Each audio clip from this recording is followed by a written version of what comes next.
Hey everybody, welcome to my channel. I'm Todd Banner. Well, before we get started, recently during my last video while I was recording, Beth came into the room. I didn't even see her, but she walked in, she realized what I was doing, and she backed out. But as my birthday was last week, she bought me a little present. So that's pretty cool. So I'm going to have to stop now and put this on the door. But thank you, honey. Okay, now back to cameras, lenses, and such, and upgrading. First of all, this morning we just saw information that there's a rumor afoot that there will be GH7 coming out that will, in all likelihood, of course, have the phase detection nicety that the G9 Mark II has. Don't expect that probably into next year sometime. I can hear the complaints from the GX aficionados now. Where is the GX10? As I said before, don't hold your breath.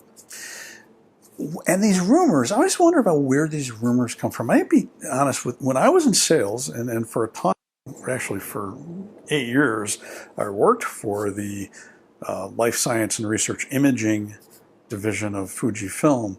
I gotta be honest with you, when we knew that there was something new coming out, we could not talk about that. If we had talked about anything new coming out, and we usually got a few months notice that something was in the pipeline and ready to be released, boy, mentioning that to anybody, that would get you fired.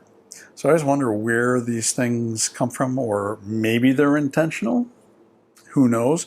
But for those of us in the US, and of course you can watch this from overseas, the Lumix live presentations that are every Thursday at 2 p.m. Eastern time. When somebody asks a question about something that might be in the works, the response always is, we don't talk about things like that, as it should be. So I always wonder about these rumors. So we'll see. Back to really the business at hand here for this video is upgrading. With the G9 Mark II, going to be coming into stores and available online. Actually, you can pre-order it online now. Plus the new lenses, the 35 to 100 f2.8, the Leica branded version of that, the updated 100 to 400, which I'm really not going to touch on because number one, I've never used it, the original one, and I don't plan on buying the second one. And of course, the Leica branded 12 to 35 f2.8 came out earlier this year.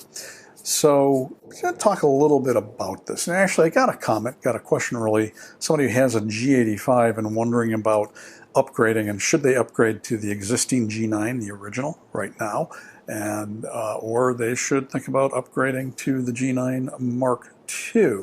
And my response was maybe the G9, because you can find them used. You can find a like new one. There's on KEH, you can find some nice, excellent to like new ones for significantly less than they are new. And of course, and one of the points that the commenter made was, if I do that, then I'll have money for some lens upgrades.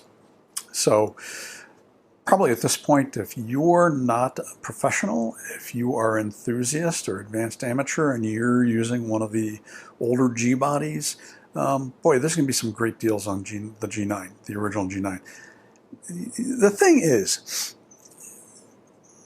the existing G9 and the existing 12 to 35 and 35 to 100 f2.8 lenses, which are all fine, excellent equipment, don't suddenly become bad just because the latest new thing is coming along. So I thought we'd talk a little bit about that. Yeah, I will probably next year upgrade my G9. I have to see how it goes. I mean, it's not really that often I need that level of autofocus, but definitely not going to turn it down. Want to wait and see if the price comes down a bit, as I've mentioned before. As far as the lenses are concerned, I think that if you, for instance, if you are going to buy a used G9 and then you're going to go to, you don't have any of the f2.8 lenses, might not be a bad idea to get the latest and greatest. You kind of future-proof yourself. If you already have the 12 to 35 and the 35 to 100 f2.8 version 2, the Mark II version, because there have been two so far, I was looking through my images. I'll show some here as we go along from both of those lenses, and they're fine lenses. They're very, very sharp lenses. What they're saying about the Leica branded lenses is that they're going to have better coatings for flare and ghosting control. And that's something that I can see is something that would be nice. Now, both of the lenses come with hoods. And I will say that the 12-35, when you're pointing it into a scene with the sun in the frame, you will get ghosting. In fact, here's an example. You can see the ghosting at the bottom towards the right side of that frame, pointing it into the sun with the sun of the frame in the frame. The hood's not going to do much good when the sun's in the frame. I should point out that I removed a filter, so this is no filter in front of the lens. Interestingly, here's a shot from the little Lumix ZS200, which has that 24 to 360 millimeter equivalent super zoom lens, Leica branded. And you'll notice something. Still some flare there, probably about the same amount of flare, veiling flare that the 12-35 has, but if you look really closely at the bottom, you see a little tinge of ghosting there, but not really. And when you think about this, the complexity of that super zoom design with all of those elements in there, and it's not flaring as much as a 24 to 70 equivalent Lumix lens, which is, as far as Lumix lenses go, probably the best, right?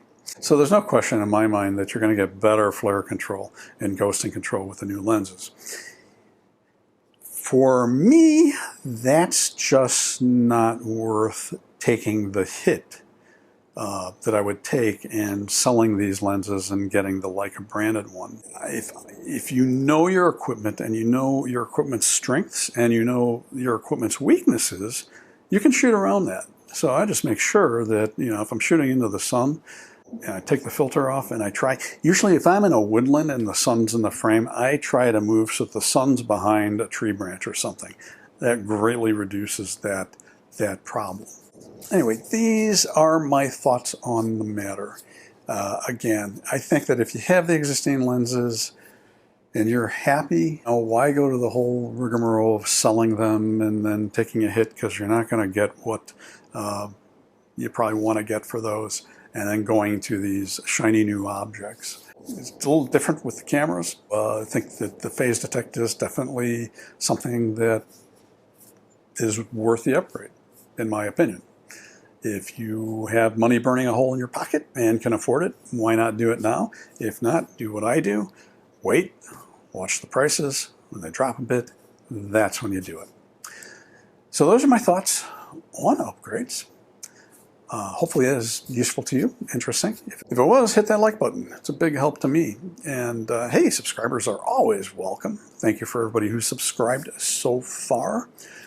I'm Todd Banner, and I will see you next time.